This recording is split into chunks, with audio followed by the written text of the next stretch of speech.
ಭಗವಂತನ ಗುಣಗಳು ಬೇರೆಯಲ್ಲ. ದೇವರು ವಿಶ್ವವ್ಯಾಪಿಯಾದಂತೆ ಭಗವಂತನ ಒಂದೊಂದು ಗುಣವೂ ವಿಶ್ವವ್ಯಾಪಿಯಾದದ್ದು. ಭಗವಂತನ ಒಂದೊಂದು ಗುಣಗಳು ವಿಶ್ವಕ್ಕೆ ಕಾರಣವಾದದ್ದು. ಆತ್ಮ ಮೃದುಪೂರ್ವಂಚ ಭಾಷತೆ.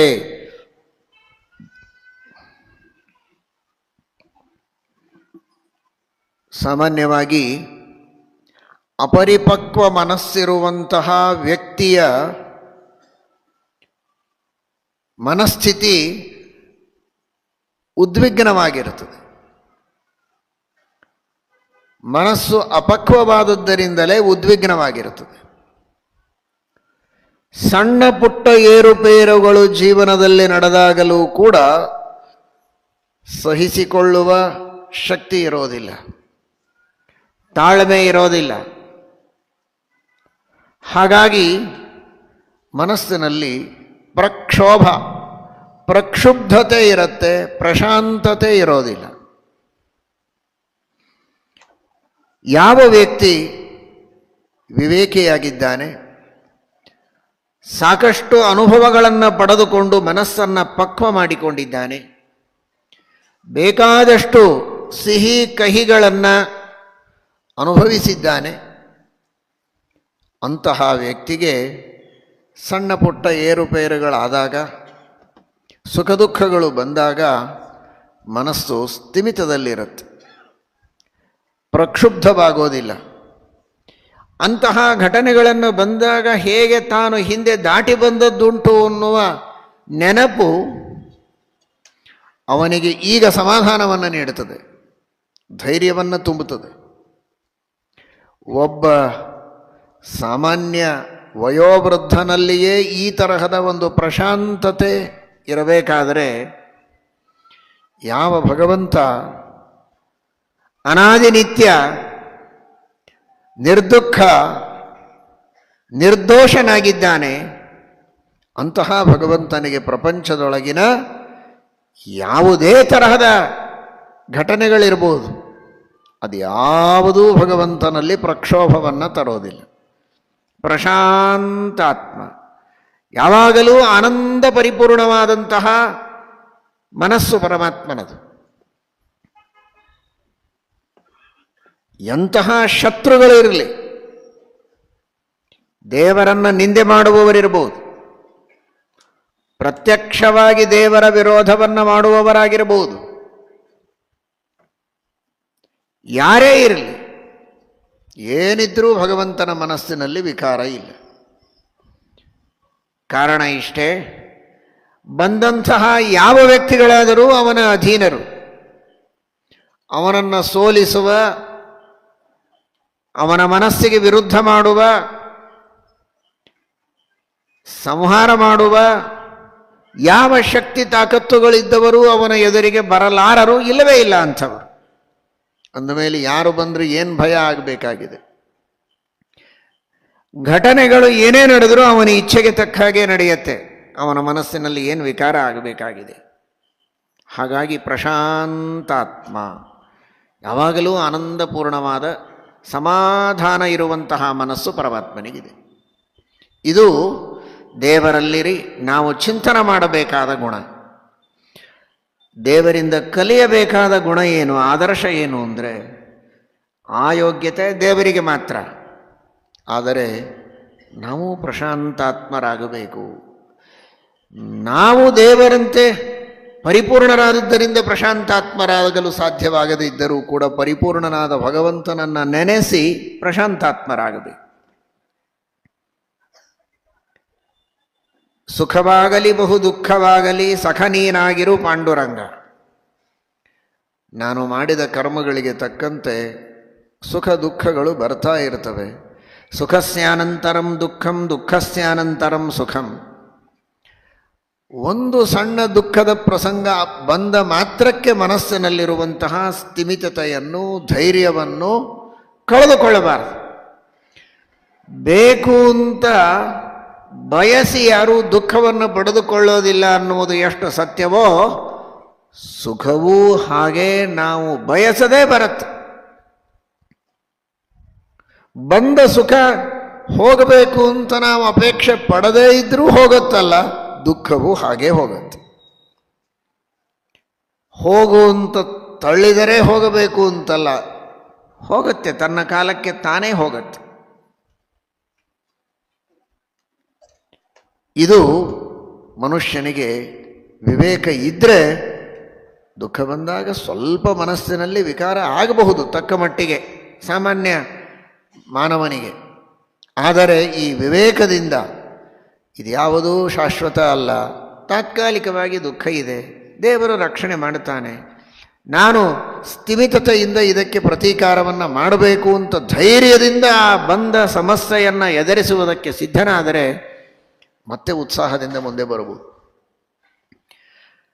ದೇವರು ಸರ್ವೋತ್ತಮ, ಅವನ ಇಚ್ಛೆಗೆ ಬಂದ ಹಾಗೆ ನಡೆಯೋದು, ಹರಿಚಿತ್ತ ಸತ್ಯ ಹರಿಚಿತ್ತ, ನರಚಿತ್ತಕ್ಕೆ ಬಂದದ್ದು ಲವಲೇಶ ನಡೆಯದು ಅನ್ನುವಂತಹ ಒಂದು ವಿವೇಕ.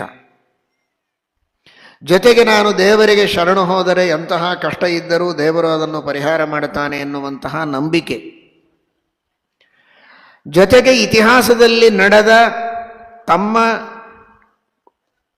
ಮನೆಯಲ್ಲಿಯೇ ಮನೆತನದಲ್ಲಿಯೇ ನಡೆದ ಹಿಂದಿನ ಘಟನೆಗಳು, ತನ್ನ ಜೀವನದಲ್ಲಿಯೇ ನಡೆದ ಅನೇಕ ಪ್ರಸಂಗಗಳನ್ನು ನೆನಪಿಸಿಕೊಂಡು ಆ ಎಲ್ಲ ಕಷ್ಟದ ಪ್ರಸಂಗಗಳನ್ನು ತಾನು ಹೇಗೆ ಸುಲಭವಾಗಿ ದಾಟಿ ಬಂದದ್ದು ಅಂತನ್ನುವಂತಹ ಒಂದು ಸಮಾಲೋಚನೆ, ಇವುಗಳೆಲ್ಲ ಅವನಿಗೆ ಆ ದುಃಖ ಬಂದಾಗ ಬಹಳಷ್ಟು ಕುಗ್ಗಿ ಧೈರ್ಯ ಕಳೆದುಕೊಂಡು ನಿರಾಶೆಯನ್ನು ಹೊಂದುವ ಸ್ಥಿತಿಗೆ ಹೋಗುವುದನ್ನು ತಪ್ಪಿಸ್ತವೆ.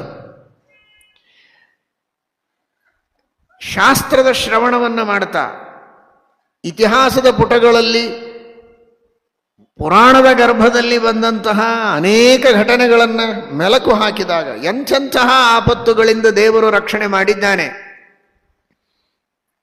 ಅದನ್ನು ಸ್ಮರಿಸಿಕೊಂಡಾಗ ಅಜಾಮಿಲ ಗಜಾಧಿಪ ದೃಪದಜಾಸ್ತ್ವಯಾ ಪಾಲಿತಾಹ, ಎಂತಹ ಘೋರ ಪಾಪಗಳನ್ನು ಮಾಡಿದ ಅಜಾಮಿಲನನ್ನು ಅದೆಷ್ಟು ಸುಲಭವಾಗಿ ದೇವರು ಉದ್ಧಾರ ಮಾಡಿದ ಪುಟ್ಟ ಪ್ರಾಯಶ್ಚಿತ್ತದಿಂದ. ಗಜೇಂದ್ರನನ್ನು ಉದ್ಧಾರ ಮಾಡಿದ, ದ್ರೌಪದಿಯ ಮಾನ ಸಂರಕ್ಷಣೆ ಮಾಡಿದ, ಪ್ರಹ್ಲಾದರಾಜರನ್ನು ಆಪತ್ತುಗಳಿಂದ ಪರಿಹಾರ ಮಾಡಿದ. ಈ ತರಹದ ಇತಿಹಾಸ ಪುರಾಣಗಳಲ್ಲಿ ಬರುವ ಸತ್ಯವಾದ ಭಗವಂತನ ಮಹಿಮೆಗಳನ್ನು ಮೆಲುಕು ಹಾಕುವ ಮೂಲಕ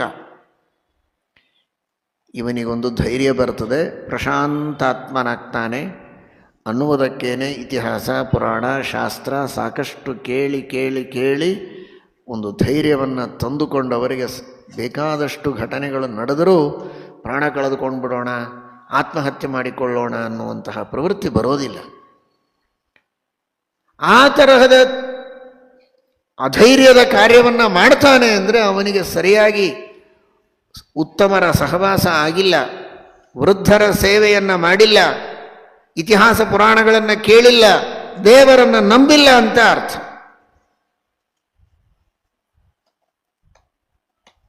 ಈ ದೃಷ್ಟಿಯಲ್ಲಿ ಇವತ್ತಿನ ಎಷ್ಟೋ ಪ್ರಸಂಗಗಳಲ್ಲಿ ಅನೇಕರು ಬಹಳ ಸಣ್ಣ ಕಾರಣಕ್ಕೆ ಆತ್ಮಹತ್ಯೆಯನ್ನು ಮಾಡಿಕೊಳ್ಳುವುದನ್ನು ನಾವು ಅಲ್ಲಲ್ಲಲ್ಲಿ ಕೇಳ್ತೇವೆ, ವೃತ್ತಪತ್ರಿಕೆಗಳಲ್ಲಿ ವಾರ್ತೆಗಳನ್ನು ನೋಡ್ತೇವೆ. ಅದೆಲ್ಲದಕ್ಕೂ ಉತ್ತರವನ್ನು ಶಾಸ್ತ್ರ ನೀಡುತ್ತದೆ. ಇದೆಲ್ಲ ಆಗೋದು ನನ್ನ ಇಚ್ಛೆಗೆ ಬಂದದ್ದೇ ಆಗಬೇಕು, ನಾನು ಅಂದ್ಕೊಂಡದ್ದೇ ಆಗಬೇಕು, ನಾನು ಸ್ವತಂತ್ರ, ನನ್ನ ಇಚ್ಛೆಗೆ ಬಂದದ್ದು ಆಗಿಲ್ಲ ಅಂದರೆ ನಾನಿದ್ದು ಪ್ರಯೋಜನ ಇಲ್ಲ ಅನ್ನುವಂತಹ ಭಾವನೆ ಇದ್ದವರಿಗೆ ಈ ಸ್ಥಿತಿ ಕೆಲವೊಮ್ಮೆ ಬರುತ್ತೆ. ದುಃಖವನ್ನು ಸಹನೆ ಮಾಡಲಿಕ್ಕೆ ಆಗದೇ ಇದ್ದಾಗ ಆ ಸ್ಥಿತಿಗೆ ಹೋಗ್ತಾನೆ. ನನ್ನ ಇಚ್ಛೆಗೆ ಬಂದದ್ದೇ ಆಗಬೇಕು ಅನ್ನುವುದು ಇಲ್ಲವೇ ಇಲ್ಲ. ಹರಿಚಿತ್ತ ಸತ್ಯ ಹರಿಚಿತ್ತ, ನರಚಿತ್ತಕ್ಕೆ ಬಂದದ್ದು ಲವಲೇಶ ನಡೆಯದು. ನನ್ನ ಚಿತ್ತಕ್ಕೆ ಬಂದದ್ದು ನಡೆದ್ರೇನೆ ಆಶ್ಚರ್ಯ ಪಡಬೇಕು. ನನ್ನ ಚಿತ್ತಕ್ಕೆ ಬಂದದ್ದೇ ಆಗಬೇಕು ಅನ್ನುವ ಹಠ ಇರಬಾರದು ಅನ್ನುವುದು ಚಿಕ್ಕ ಮಗುವಿದ್ದಾಗಿನಿಂದ ವೃದ್ಧರ ಮಾತು ಕೇಳಿ ಕೇಳಿ ಕೇಳಿ ಈ ತತ್ವ ಅವನ ಚಿತ್ತದಲ್ಲಿ ಅವನ ಮನಃಪಟಲದಲ್ಲಿ ದೃಢವಾಗಿ ಮೂಡಿದ್ರೆ ನನ್ನ ಚಿತ್ತಕ್ಕೆ ಬಂದ ಹಾಗೆ ಆಗಿಲ್ಲ ಅಂದರೆ ಅವನಿಗೇನು ಬಹಳ ಟೆನ್ಷನ್ ಆಗೋದಿಲ್ಲ. ಇನ್ನು ಅನೇಕ ದುಃಖದ ಪ್ರಸಂಗಗಳು, ಅತ್ಯಂತ ಆತ್ಮೀಯರಾದ, ಪ್ರಿಯರಾದ, ಪ್ರಿಯತಮರಾದ ವ್ಯಕ್ತಿಗಳನ್ನು ಅಗಲಿದಂತಹ ಪ್ರಸಂಗಗಳು. ಭಗವದ್ಗೀತೆಯನ್ನು ಕೇಳಿದ್ದ ಅಂದರೆ ಅಶೋಚ್ಯಾನನ್ವಶೋಚಸ್ತ್ವಂ ಪ್ರಜ್ಞಾವಾದಾಂಶ್ಚ ಭಾಷಸೆ ಜಾತಸ್ಯ ಹಿ ಧ್ರುವೋ ಮೃತ್ಯುರ್ಧ್ರುವಂ ಜನ್ಮ ಮೃತಸ್ಯ ಚ. ಮರಣ ಅಂದರೆ ಇದೊಂದು ಬಹಳ ಅಪರೂಪದ ವಸ್ತು ಅಲ್ಲ. ಹುಟ್ಟಿದ ಮೇಲೆ ಮರಣ ಸಹಜ, ಮೃತನಾದವನಿಗೆ ಪುನರ್ಜನ್ಮ ಸಹಜ. ಇದು ಚಕ್ರ, ತಪ್ಪಿದ್ದಲ್ಲ. ಮತ್ತೆ ಮತ್ತೆ ಆ ಗೀತೆ ಇವನ ಮನಸ್ಸಿನಲ್ಲಿ ದೃಢವಾಗಿ ಬೇರೂರಿದ್ದರೆ ಎಂಥವರನ್ನು ಅಗಲಿದಾಗಲೂ ತಾತ್ಕಾಲಿಕ ದುಃಖ ಆಗಬಹುದು. ಆದರೆ ಏನೋ ಗುಡ್ಡ ಕಡಿದುಕೊಂಡು ಮೈ ಮೇಲೆ ಬಿತ್ತು ಅನ್ನೋಂತಹ ಪ್ರಸಂಗ ಬರೋದಿಲ್ಲ. ಏನೋ ಕೆಲಸ ಕಳೆದುಕೊಂಡ, ಇನ್ನೇನು ಗತಿ, ಇನ್ನೇನು ಅನ್ನೋಂತಹ ಧೈರ್ಯ ಭಾಗವತ ಕೇಳಿದ್ದ ಅಂದರೆ ಕಸ್ಮಾತ್ ಭಜಂತಿ ಕವಯೋ ಧನ ದುರ್ಮದಾಂಧಾನ್. ದೇವರು ರಕ್ಷಣೆ ಮಾಡ್ತಾನೆ, ಕೈ ಬಿಡೋದಿಲ್ಲ. ಚೀರಾಣಿ ಕಿಂ ಪಥಿ ನ ಸಂತಿ ದಿಶಂತಿ ಭಿಕ್ಷಾಂ ನೋವಾಂಘ್ರಿಪಾ ಪರಭೃತ ಸರಿತೋಪ್ಯಶುಷ್ಯನ್ ವೃದ್ಧಾ ಗುಹಾ ಕಿಮವಧೂತ ಸುಹೃನ್ನ ಕೃಷ್ಣ ಕಸ್ಮಾತ್ ಭಜಂತಿ ಕವಯೋ ಧನ ದುರ್ಮದಾಂಧಾನ್. ವಿಶ್ವಸ್ಯ ಯಸ್ಥಿತಿಲಯೋದ್ಭವ ಹೇತುರಾದ್ಯಃ ಯೋಗೇಶ್ವರೈರಪಿ ದುರತ್ಯಯ ಯೋಗಮಾರ್ಗಃ ಕ್ಷೇಮಂ ವಿಧಾಸ್ಯತಿ ಸನೋ ಭಗವಾಂಸ್ತ್ರ್ಯಧೀಶಃ ತ್ರತಾಸ್ಮದೀಯ ವಿಮೃಶೇನ ಕಿಯಾನಿಹರ್ಥಃ. ದೇವರು ಕೈ ಬಿಡೋದಿಲ್ಲ, ದೇವರು ರಕ್ಷಣೆ ಮಾಡ್ತಾನೆ. ಕಲ್ಲಿನೊಳಗಿದ್ದ ಕಪ್ಪೆಗೆ ನೀರು ಕೊಟ್ಟು ಅಲ್ಲಿಯೇ ರಕ್ಷಣೆ ಮಾಡಿ ಅದಕ್ಕೆ ಅಲ್ಲಿಯೇ ಆಕ್ಸಿಜನ್ ಕೊಡುವಂತಹ ಅಚಿಂತ್ಯಾದ್ಭುತ ಶಕ್ತಿ ಕಾರುಣ್ಯ ಸಂಪನ್ನನಾದ ಭಗವಂತ ನಮ್ಮನ್ನು ರಕ್ಷಣೆ ಮಾಡದೆ ಬಿಡ್ತಾನೆಯೇ. ಭಕ್ತಿಯಿಂದ ಭಜಿಸಿದರೆ ರಕ್ಷಣೆ ಮಾಡಿಯೇ ಮಾಡ್ತಾನೆ ಎನ್ನುವಂತಹ ವಿಶ್ವಾಸ. ರಕ್ಷತಿ ಇತ್ತೇವ ವಿಶ್ವಾಸ. ಸ ರಕ್ಷಿತ ರಕ್ಷತಿ ಯೋ ಹಿ ಗರ್ಭೆ. ನನ್ನ ಯಾವ ಪ್ರಯತ್ನಗಳಿಲ್ಲದೆ, ಕೈ ಕಾಲುಗಳನ್ನು ಚಾಚುವುದಕ್ಕೂ ಆಗದೆ ಮುದ್ದೆಯಾಗಿ ಒದ್ದೆಯಾಗಿ ಗರ್ಭದೊಳಗಿರುವಾಗಲೂ ನನ್ನನ್ನು ರಕ್ಷಣೆ ಮಾಡಿ ಸುರಕ್ಷಿತವಾಗಿ ಹೊರಗೆ ಬರುವಂತೆ ಮಾಡಿದ್ದಾನೆ. ಪ್ರವಚನ ಮಾಡುವಾಗ ಮುಂದೆ ಬನ್ನಿ ಅಂತ ಕರೀತಾರೆ. ಸ್ವಲ್ಪ ಸರಿತೀರ, ಇನ್ನೊಂದು ಸಲ ಹೇಳಿದರೂ ಸರಿ. ಬಹಳ ಹೇಳಿದರೆ ಕೂಡೋದಕ್ಕೆ ಸ್ಥಳನೇ ಇಲ್ಲ, ನಿಮಗೆ ಗೊತ್ತಾಗೋದಿಲ್ವ. ಏನು ಮೈಕ್ ಮುಂದೆ ನಿಂತು ಏನೋ ಒದರ್ತಾ ಇರ್ತೀರಿ. ನಮ್ಮ ಪರಿಸ್ಥಿತಿ ನೋಡಬೇಕೋ ಬೇಡವೋ, ಒಬ್ರಿಗೊಬ್ಬರಿಗೆ ಟಚ್ ಆಗಬಾರ್ದು. ಕಾಲು ಹತ್ರ ಇಟ್ಕೊಂಡು ಕೂಡೋ ಸಂದರ್ಭ ಬರಬಾರ್ದು. ಯಥೇಚ್ಛವಾಗಿ ಕಾಲು ಅಗಲಾಗಿ ಇಟ್ಕೊಂಡಿರ್ಬೇಕು. ಬೇಕು ಅನಿಸಿದ್ರೆ ಚಾಚಲಿಕ್ಕೂ ಬಂದಿರಬೇಕು. ಇಲ್ಲಿ ಯಾರು ಚಾಚಿಲ್ಲ ಪಾಪ, ಅಷ್ಟು ಅವಕಾಶ ಇಟ್ಕೊಂಡು ಕೂಡಬೇಕು. ಇದು ಎಲ್ಲರ ಅಪೇಕ್ಷೆ, ಹೌದೋ ಅಲ್ವ? ಒಂದು 5 ನಿಮಿಷ ಪ್ರಯತ್ನ ಮಾಡಿ, 5 ನಿಮಿಷ ಬೇಡ, 2 ನಿಮಿಷ ಕಾಲು ಹತ್ತಿ ಇಟ್ಟುಕೊಂಡು ತಲೆ ಬಗ್ಗಿಸಿಕೊಂಡು ಗರ್ಭಾಸನ ಮಾಡಿ ನೋಡೋಣ. ಯೋಗಾಸನ ಕಲಿತವರು 9 ತಿಂಗಳು ಹಾಗೇ ಇದ್ವಲ್ಲ ಎಲ್ಲರೂ ಕೂಡ. ಹೇಗೆ ಸಾಧ್ಯ ಆಯ್ತದು? ಆಗ ಯಾರು ಶಕ್ತಿ ಕೊಟ್ಟರು? ಸರಕ್ಷಿತ ರಕ್ಷತಿ ಯೋ ಹಿ ಗರ್ಭೇ. ಆಗವೂ ಕೈ ಕಾಲು ಚಾಚಿಕೊಂಡು ನಾವು ವಿಹಾರ ಮಾಡ್ತೀವಿ, ಹೊರಳಾಡ್ತೀವಿ, ವಾಕಿಂಗ್ ಮಾಡ್ಕೊಂಡು ಬರ್ತೀವಿ ಅಂದರೆ ತಾಯಿಯ ಗತಿ ಏನು? ಈ ರೀತಿ ದೇವರು ರಕ್ಷಣೆ ಮಾಡಿದನಲ್ಲ, ಅಲ್ಲಿ ಎಲ್ಲಿತ್ತು ನಮಗೆ ರಕ್ಷಣೆಯ ಚಿಂತೆ? ಆ ದೇವರೇ ರಕ್ಷಣೆ ಮಾಡ್ತಾನೆ, ಕೈ ಬಿಡೋದಿಲ್ಲ ಅನ್ನುವ ವಿಶ್ವಾಸ ಇದ್ದರೆ ಇವತ್ತೇನೋ ಕೆಲಸ ಕಳ್ಕೊಂಡು ಮಾತ್ರಕ್ಕೆ ಆತ್ಮಹತ್ಯೆ ಮಾಡಿಕೊಳ್ಳೋದಿಲ್ಲ. ಪ್ರಯತ್ನ ಮಾಡ್ತಾನೆ, ದೇವರಿದ್ದಾನೆ ಎನ್ನುವ ವಿಶ್ವಾಸ ಇದೆ, ರಕ್ಷಣೆ ಮಾಡ್ತಾನೆ. ದೇವರು ರಕ್ಷಣೆ ಮಾಡೋದು ನಿಶ್ಚಿತ. ಆ ವಿಶ್ವಾಸದಿಂದ ಮನುಷ್ಯ ಮುಂದುವರಿಯೋದಕ್ಕೆ ಸಾಧ್ಯ ಇದೆ. ಶಾಸ್ತ್ರದ ಶ್ರವಣ ಮಾಡಿದರೆ, ವೃದ್ಧರ ಮಾತುಗಳನ್ನು ಕೇಳಿದರೆ, ವೃದ್ಧರ ಸೇವೆಯನ್ನು ಮಾಡಿದರೆ, ಸಜ್ಜನರ ಮಧ್ಯದಲ್ಲಿ ಸಹವಾಸದೊಳಗಿದ್ದರೆ ಈ ಪ್ರಜ್ಞೆ ಯಾವಾಗಲೂ ಜಾಗರೂಕವಾಗುತ್ತೆ. ಆ ದೃಷ್ಟಿಯಲ್ಲಿ ಪ್ರಶಾಂತಾತ್ಮನಾಗಿರ್ತಾನೆ. ಅದಕ್ಕಾಗಿಯೇ ಸಜ್ಜನರ ಸಹವಾಸವನ್ನು ಮಾಡಬೇಕು ಅಂತ ಹೇಳೋದು. ಶ್ರೀಮದಾಚಾರ್ಯರು ಮಹಾಭಾರತದ ತಾತ್ಪರ್ಯ ನಿರ್ಣಯದಲ್ಲಿ ಹೇಳ್ತಾರೆ, ಮತಿಪೂರ್ವಂ ದೇಹನಾಶಾತ್ ಪಾಪಂ ಮಹದವಾಪ್ಯತೆ ಧರ್ಮಾರ್ಥ ಕಾಮ ಮೋಕ್ಷಾಣಂ ಸಾಧನಂ ದೇಹತೋಸ್ತಿ ಯತ್. ಚತುರ್ವಿಧ ಪುರುಷಾರ್ಥಗಳನ್ನು, ಮೋಕ್ಷವನ್ನೇ, ಅನಂತ ಕಾಲದ ಮೋಕ್ಷವನ್ನೇ ಪಡೆಯುವುದಕ್ಕೆ ಸಾಧ್ಯ ಇದೆ ಇದೇ ದೇಹದಲ್ಲಿ ಸಾಧನೆ ಮಾಡಿದರೆ. ಕೇವಲ ಭೋಗಕ್ಕಾಗಿ ಈ ದೇಹ ಇಲ್ಲ. ಕ್ಷುದ್ರಕಾಮಾಯ ನೇಷ್ಯತೆ ಕೃಚ್ಛ್ರಾಯ ತಪಸೇ ಚೇಹ ಪ್ರೇತ್ಯಾನಂತ ಸುಖಾಯ ಚ. ತಪಸ್ಸು ಮಾಡಿ ಅನಂತ ಕಾಲದ ಸುಖವನ್ನು ಪಡೆಯುವುದಕ್ಕೆ ಸಾಧ್ಯ ಇದೆ ಇದೇ ದೇಹದಲ್ಲಿ. ಉದ್ಯೋಗ ಮಾಡುವುದಕ್ಕೆ ಮಾತ್ರ ಅಲ್ಲ, ಹೊಟ್ಟೆ ತುಂಬಿಕೊಳ್ಳುವುದಕ್ಕಾಗಿ ಮಾತ್ರ ಅಲ್ಲ, ಬಣ್ಣ ಬಣ್ಣದ ಭಾರಿ ಭಾರಿ ಬಟ್ಟೆಗಳನ್ನು ತೊಡುವುದಕ್ಕೆ ಮಾತ್ರ ಅಲ್ಲ, ಆಭರಣಗಳನ್ನು ಹಾಕಿಕೊಳ್ಳುವುದಕ್ಕೂ ಅಲ್ಲ, ಹೇರಿಕೊಳ್ಳುವುದಕ್ಕೂ ಅಲ್ಲ. ತಪಸ್ಸು ಮಾಡಿ ಅನಂತ ಕಾಲದ ಸುಖವನ್ನು ಪಡೆಯುವುದಕ್ಕೆ ಈ ಮಾನವ ದೇಹದಲ್ಲಿ ಸಾಧ್ಯ ಇದೆ. ಇಂತಹ ದೇಹವನ್ನು ಬುದ್ಧಿಪೂರ್ವಕವಾಗಿ ಹಾಳು ಮಾಡಿಕೊಳ್ಳುವ ಅಧಿಕಾರ ಇಲ್ಲ. ನನ್ನ ದೇಹ ನಾನೇನಾದರೂ ಮಾಡಿಕೊಳ್ಳಬಹುದು ಅಂತ ಕೆಲವರು ಚಿಂತನೆ ಮಾಡುತ್ತಾರೆ. ಅದಕ್ಕೆ ಸರ್ವಥಾ ಶಾಸ್ತ್ರ ಒಪ್ಪಿಲ್ಲ. ಇದು ನಿನ್ನ ದೇಹ ಅಲ್ಲವೇ ಅಲ್ಲ, ಇದು ನಿನ್ನ ದೇಹ ಅಲ್ಲ, ಇದು ದೇವರು ಕೊಟ್ಟ ದೇಹ, ಇದು ದೇವರ ಅಧೀನ ಅನ್ನುವ ಚಿಂತನ ಬರೋದಕ್ಕೆ ಮುದ್ರಾಧಾರಣೆ ಮಾಡಿಸಿಕೊಳ್ಳೋದು, ಶಂಖ ಚಕ್ರ ಒತ್ಕೊಳ್ಳೋದಕ್ಕೆ ಇದು ನನ್ನದಲ್ಲ, ತಾನಲ್ಲ, ತನ್ನದಲ್ಲ, ಮುಂದೆ ಬಾಹೋದಲ್ಲ. ಆದರೆ ಇದರಿಂದ ಸಾಧನೆ ಮಾತ್ರ ಬಹಳ ಅದ್ಭುತವಾದ ಸಾಧನೆಯಾಗುತ್ತೆ. ಇದು ನಶ್ವರ,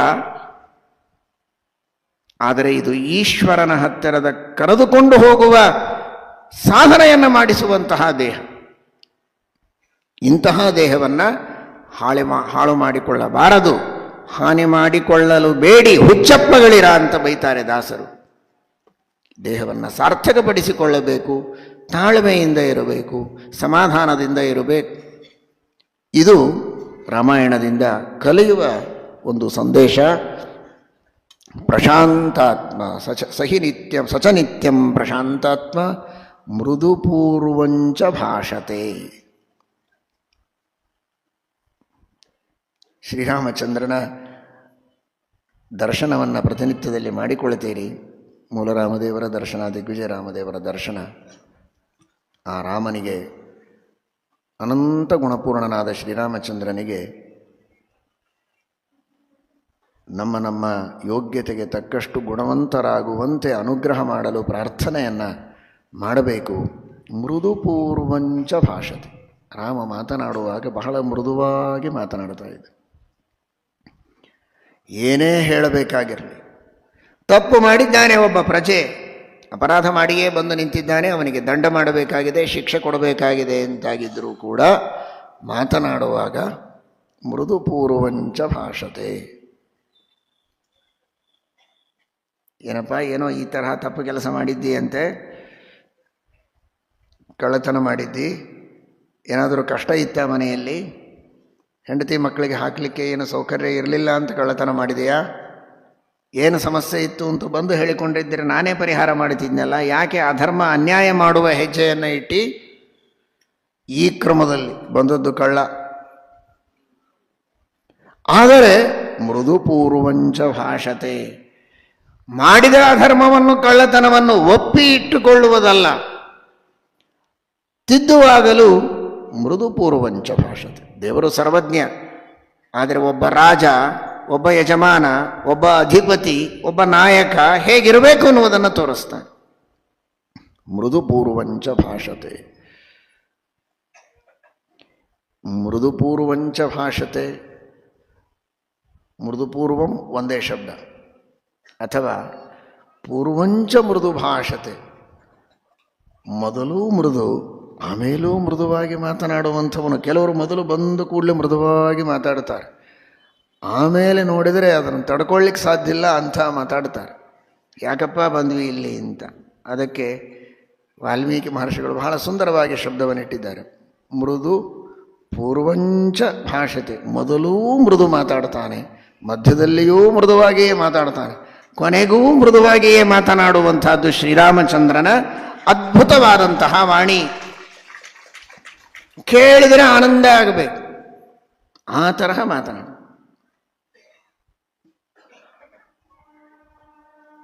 ವೈದ್ಯರ ಹತ್ತಿರ ರೋಗಿಗಳು ಬಂದಾಗ ಅವನ ಮಾತಿನಿಂದಲೇ ಅರ್ಧ ರೋಗ ಕಡಿಮೆ ಆಗಿರಬೇಕು.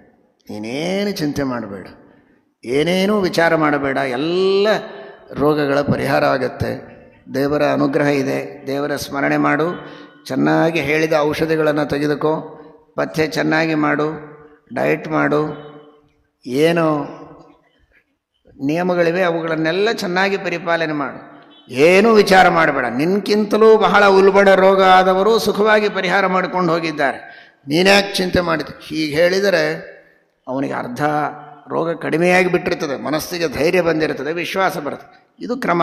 ಮೃದುಪೂರ್ವಂಚ ಭಾಷತೆ. ಬಂದು ಕೂಡಲೇ ಹೆದರಿಸ್ಬಿಡೋದು, ನೀನು ಭಾಳ ದಿವಸ ಉಳಿಯೋ ಲಕ್ಷಣ ಕಾಣಿಸ್ತಾ ಇಲ್ಲ, ಔಷಧ ನಾನು ಬರೆದು ಕೊಡ್ತೀನಿ, ಅಷ್ಟರೊಳಗೆ ನಿನಗೆ ಯಾರ್ಯಾರಿಗೆ ತಿಳಿಸ್ಬೇಕೋ ಬೇಕಾದ್ರೆ ತಿಳಿಸ್ಬಿಡು ಅಂತ. ಹೀಗೆ ಹೇಳಿದರೆ ಅವನ ಗತಿ ಏನು? ಸುಖವಾಗಿದ್ದವನಿಗೂ ಹಾರ್ಟ್ ಫೇಲ್ ಆಗತ್ತಷ್ಟೆ. ಹೀಗೆ ಯಾರೂ ಮಾಡೋದಿಲ್ಲ ವೈದ್ಯರು, ಅಂದರೆ ಕೆಲವರು ಹೀಗಿರ್ತಾರೆ ಎನ್ನುವುದಕ್ಕೆ ಹೇಳಿದೆ. ಮೃದುಪೂರ್ವಂಚ ಭಾಷತೆ. ಅವನು ಯಾರೇ ಇರ್ಬೋದು, ವೈದ್ಯರಿಗೆ ಮಾತ್ರ ಸಂಬಂಧಪಟ್ಟದ್ದಲ್ಲ, ವೈದ್ಯರಿರ್ಬೋದು, ಬೇರೆಯವರಾಗಿರ್ಬೋದು, ತನ್ನ ಕ್ಷೇತ್ರಕ್ಕೆ ಸಂಬಂಧಪಟ್ಟ ಮಾತುಗಳನ್ನು ಮುಟ್ಟಿಸುವಾಗ ಮೃದುವಾದ ಭಾಷೆಯಲ್ಲಿ ಮುಟ್ಟಿಸಬೇಕು. ಇದು ಶ್ರೀರಾಮಚಂದ್ರನ ಒಂದು ದೊಡ್ಡದಾದಂತಹ ಆದರ್ಶ ಅನ್ನುವ ದೃಷ್ಟಿಯಲ್ಲಿ ವಾಲ್ಮೀಕಿ ರಾಮಾಯಣ ಅದನ್ನು ತಿಳಿಸಿಕೊಡ್ತಾ ಇದೆ. ಮೃದುಪೂರ್ವಂಚ ಭಾಷತೆ.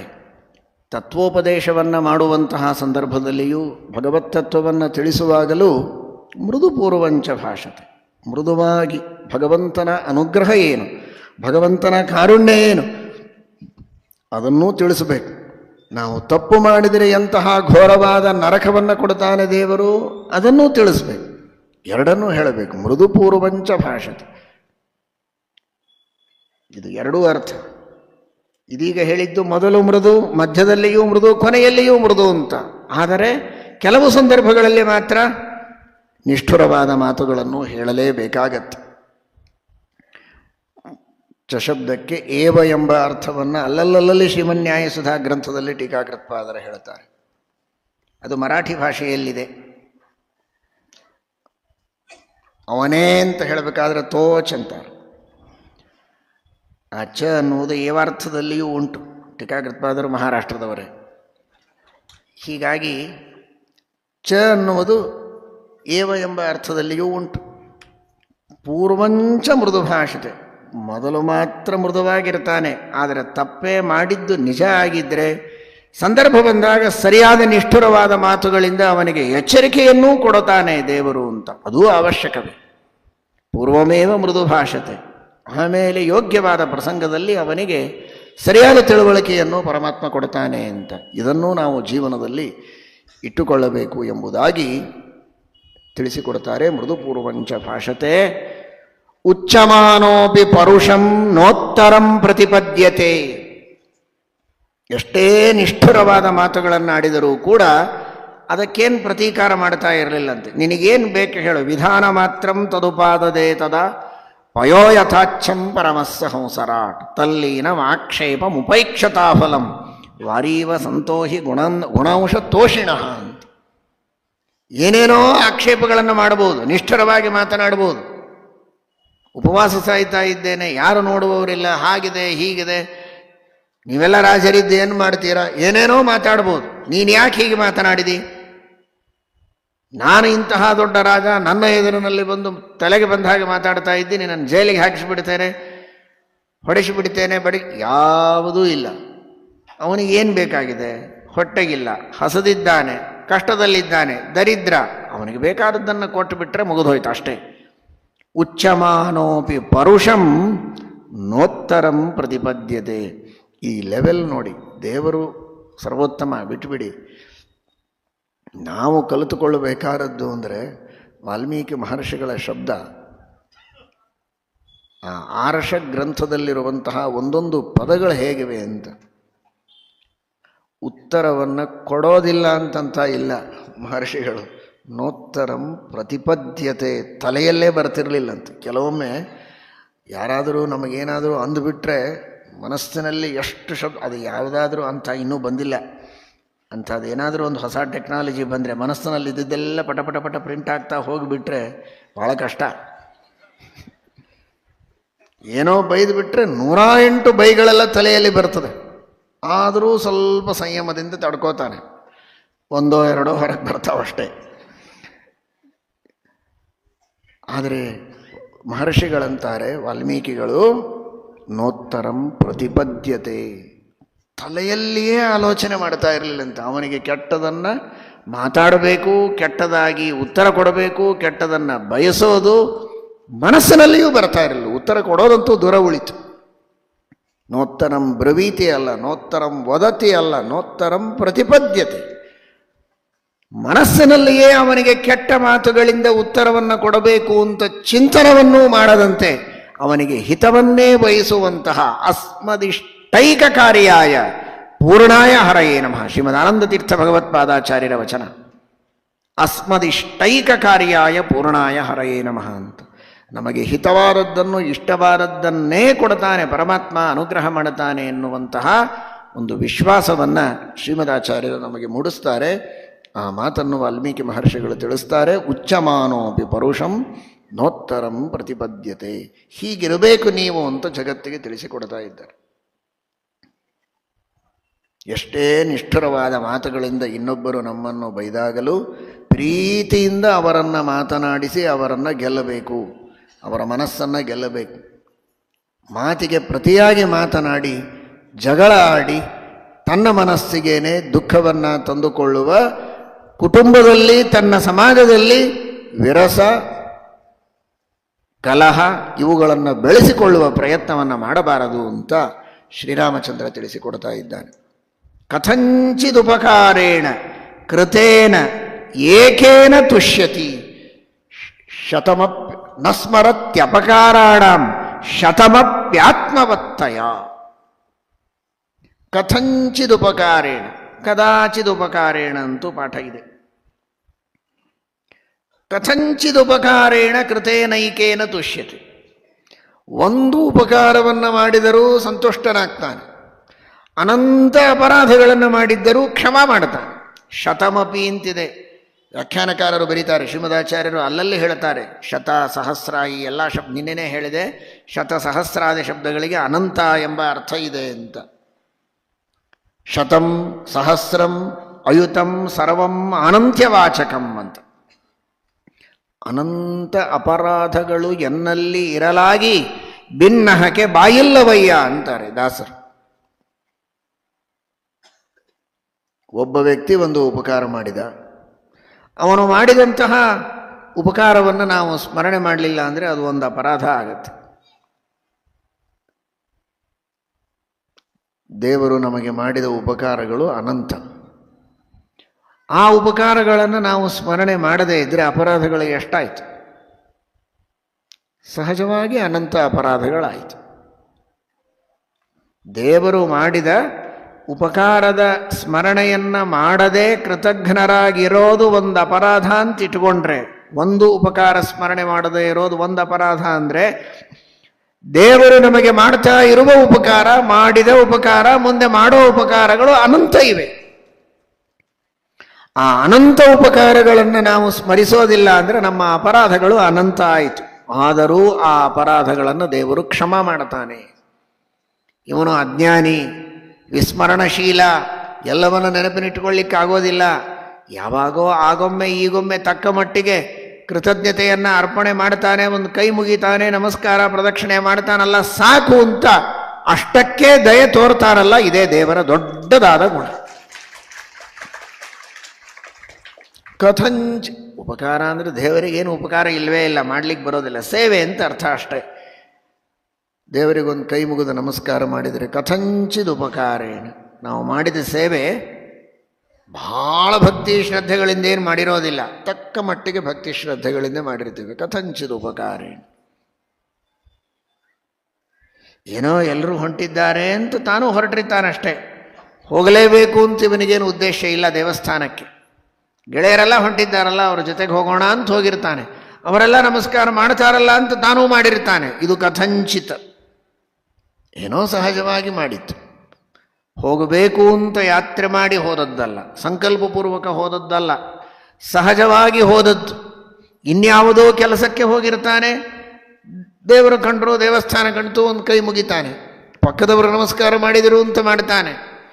ಏನೇ ಮಾಡಲಿ ಅಷ್ಟಕ್ಕೂ ಪುಣ್ಯ ಇದೆ. ಸ್ವಲ್ಪ ಶ್ರದ್ಧೆ ಭಕ್ತಿ ಇದ್ದರೆ ಸಾಕು, ಅಷ್ಟಕ್ಕೂ ಪರಮಾತ್ಮ ಪುಣ್ಯವನ್ನು ಕೊಡ್ತಾನೆ, ಅನುಗ್ರಹವನ್ನು ಮಾಡ್ತಾನೆ. ಇದು ದೇವರ ಕಾರುಣ್ಯ. ಕಥಂಚಿದುಪಕಾರೇಣ ಕೃತೇನೈಕೇನ ತುಷ್ಯತಿ. ಸಾವಿರಾರು ತಪ್ಪುಗಳನ್ನು ಮಾಡಿರಲಿ, ಅಪರಾಧಗಳನ್ನು ಮಾಡಿರಲಿ, ಅವುಗಳೆಲ್ಲವನ್ನು ಕ್ಷಮಾ ಮಾಡ್ತಾನೆ ದೇವರದು ದೊಡ್ಡದಾದಂತಹ ಗುಣ. ಇದನ್ನು ಜೀವನದಲ್ಲಿ ಮನುಷ್ಯ ತಾನು ಕಲಿಯಬೇಕು, ಅಳವಡಿಸಿಕೊಳ್ಳಬೇಕು. ತಪ್ಪುಗಳನ್ನು ಸುತ್ತಮುತ್ತಲಿದ್ದವರು ಬೇಕಾದಷ್ಟು ಮಾಡ್ತಾ ಇರಬಹುದು, ತಪ್ಪುಗಳನ್ನು ತಿದ್ದಬೇಕು, ಸನ್ಮಾರ್ಗದಲ್ಲಿ ಬರುವಂತೆ ಪ್ರೇರಣೆಯನ್ನು ಮಾಡಬೇಕು, ಅವರನ್ನು ಗುಣವಂತರನ್ನಾಗಿ ಮಾಡುವುದಕ್ಕೆ ಪ್ರಯತ್ನ ಮಾಡಬೇಕು. ಆದರೆ ಆ ಮಾಡಿದ ತಪ್ಪುಗಳನ್ನೇ ಬಹಳ ಎಣಿಸ್ತಾ ಅವನನ್ನು ದೂರ ಮಾಡುವುದಲ್ಲ. ಅವನಲ್ಲಿರುವ ಯಾವುದಾದರೂ ಒಂದು ಗುಣ ಇದ್ದರೂ ಕೂಡ ಅದಕ್ಕೆ ವಿಶೇಷವಾದ ಪುರಸ್ಕಾರವನ್ನು ಕೊಟ್ಟು ಅವನನ್ನು ಮೇಲೆ ತರುವ ಪ್ರಯತ್ನ ಮಾಡಬೇಕೇ ಹೊರತು ಆ ಗುಣವನ್ನು ಕಡೆಗಣಿಸಿ ದೋಷಗಳನ್ನೇ ಎತ್ತಿ ನೋಡಿ ಅವನನ್ನು ದೂರ ಸರಿಸಬಾರದು ಅನ್ನುವಂತಹ ಒಂದು ಸಂದೇಶವನ್ನು ಶ್ರೀರಾಮಚಂದ್ರ ಕೊಡ್ತಾ ಇದ್ದಾನೆ.